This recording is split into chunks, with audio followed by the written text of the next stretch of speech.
Những năm gần đây, Đà Nẵng nổi lên là một thành phố du lịch thu hút ngày càng nhiều du khách trong và ngoài nước, với những bãi biển tuyệt đẹp, muôn vàn trải nghiệm vui chơi giải trí, du lịch nghỉ dưỡng đẳng cấp, các món đặc sản trí danh, một không gian đô thị văn minh, an toàn và thân thiện.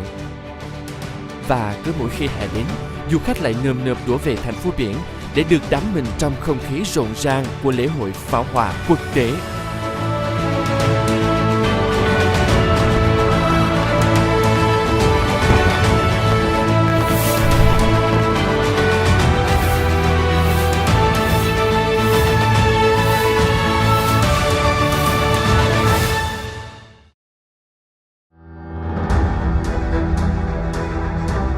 Năm 2017, lễ hội pháo hoa quốc tế Đà Nẵng chính thức được thành phố giao cho tập đoàn Sun Group tài trợ và thực hiện. Thay vì được tổ chức 2 năm một lần như trước đây, lễ hội pháo hoa quốc tế kéo dài trong suốt 2 tháng, quy tụ sự tham gia của nhiều đội tuyển tài năng đến từ các cường quốc pháo hoa trên thế giới.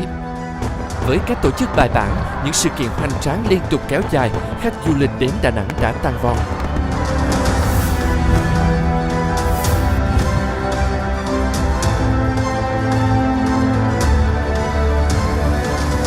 Năm 2018, Sun Group đã bỏ ra 139 tỷ 476 triệu đồng chi phí đầu tư cho lễ hội pháo hoa quốc tế Đà Nẵng, trong khi doanh thu bán vé chỉ vỏn vẹn 58 tỷ đồng. Đặt lợi ích của mình trong lợi ích chung của thành phố, Sun Group đã nỗ lực cùng với chính quyền địa phương, các cơ quan lực lượng chức năng làm hết sức mình bằng tất cả sự nhiệt tâm, đưa pháo hoa Đà Nẵng trở thành một sản phẩm du lịch đẳng cấp, xứng tầm là niềm tự hào của người dân thành phố biển.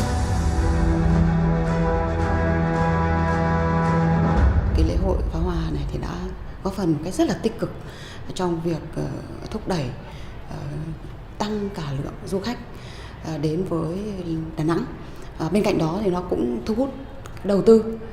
đối với cái việc phát triển du lịch tại thành phố Đà Nẵng. Cái thương hiệu pháo hoa quốc tế Đà Nẵng xứng tầm cái đẳng cấp là thương hiệu du lịch ở khu vực và trên thế giới.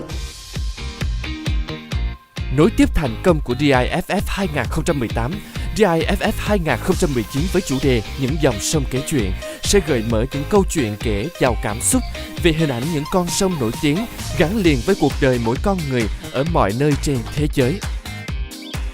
8 đội pháo hoa đến từ nhiều quốc gia, trong đó có những cường quốc về pháo hoa sẽ cùng nhau tranh tài. Năm đêm diễn pháo hoa DIFF 2019 được xây dựng với 5 mạch chủ đề chính gắn với câu chuyện của những dòng sông. Đêm khai mạc ngày 1 tháng 6 Cội nguồn, 8 tháng 6 Mầm sống, 15 tháng 6 Tình yêu, 22 tháng 6 Sắc màu, đêm chung kết ngày 6 tháng 7 Ra khơi. Đến giờ phút này, cả ban tổ chức và khán giả đều đang nín thở chờ đợi được chiêm ngưỡng sân khấu pháo hoa hoành tráng nhất từ trước đến nay, với 83.000 chỗ ngồi cực kỳ an toàn, thiết kế nổi trên sông, màn hình LED siêu lớn, kỹ thuật âm thanh ánh sáng hiện đại. Vị trí bãi bắn sẽ vẫn như mọi năm, đặt phía trước khách sạn Novotel, càng khiến cho việc di chuyển từ trung tâm thành phố đến với khán đài thật dễ dàng và thuận tiện. Đến thời điểm này thì chúng tôi cũng đã cơ bản thực hiện được các cái bước chuẩn bị. Sân khấu thì cũng đang triển khai ngay tại bờ sông Hàn với các cái yêu cầu cho phần dàn dựng nghệ thuật. Để đảm bảo làm sao khoảng 25 tháng 5 thì chúng tôi sẽ hoàn thiện toàn bộ phần sân khấu. Các nghệ sĩ hàng đầu cũng đã nhận lời và cũng đang lựa chọn các cái phần trình diễn của mình để có thể tập luyện. Ví dụ như là Mỹ Tâm, như là Hồng Nhung, hay là Hà Anh Tuấn, Tùng Dương, vân vân. Chúng tôi cũng hy vọng rằng tiếp tục tạo nên một chất lượng nghệ thuật với các cái đêm diễn tại lễ hội pháo hoa quốc tế Đà Nẵng, thì khẳng định DIFF xứng tầm là một cái lễ hội pháo hoa quốc tế và thỏa mãn sự yêu thích của công chúng trong nhiều năm qua.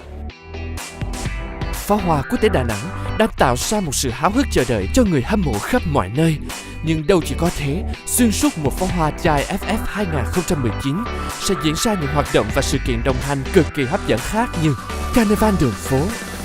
cuộc thi nhảy Flash Mob Sống Tuổi Trẻ 2019, lễ hội bia festival, nơi thưởng thức các dòng bia hảo hạng đúng chất châu Âu, những khám phá và trải nghiệm văn hóa, ẩm thực và vui chơi giải trí mới mẻ. Tin vui cho cộng đồng các bạn sinh viên, học sinh, đó là chương trình Flash Mob Sống Tuổi Trẻ năm nay được nâng tầm để trở thành một sân chơi toàn quốc, mở ra cơ hội cho nhiều bạn trẻ tài năng được thể hiện mình qua những bước nhảy đầy năng lượng và đam mê.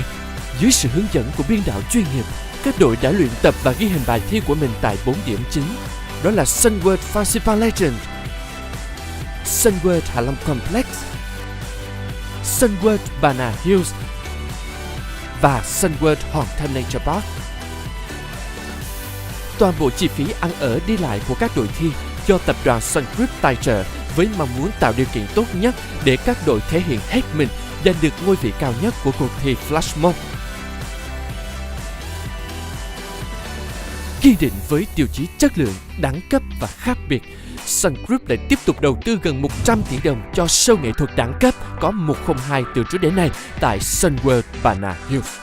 Vũ hội Ánh Dương là một câu chuyện siêu thực được kể bằng ngôn ngữ hình thể, âm nhạc, ánh sáng và thời trang dưới bàn tay đạo diễn tài hoa, phù thủy sân khấu Phạm Hoàng Nam, giám đốc âm nhạc nhạc sĩ Huy Tuấn.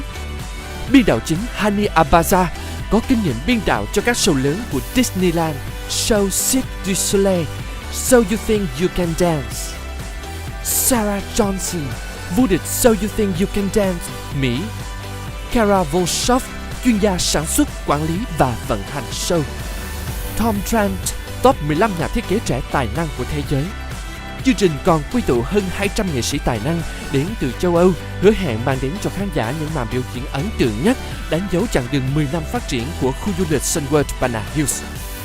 Không dừng lại ở đó, công diễn từ tháng 6 và có lịch diễn đều đặn trong suốt 4 tháng. Chương trình không chỉ phục vụ cho du khách trong mùa pháo hoa mà còn hứa hẹn sẽ trở thành một sản phẩm đẳng cấp, nổi bật và đáng tự hào của ngành du lịch thành phố Đà Nẵng.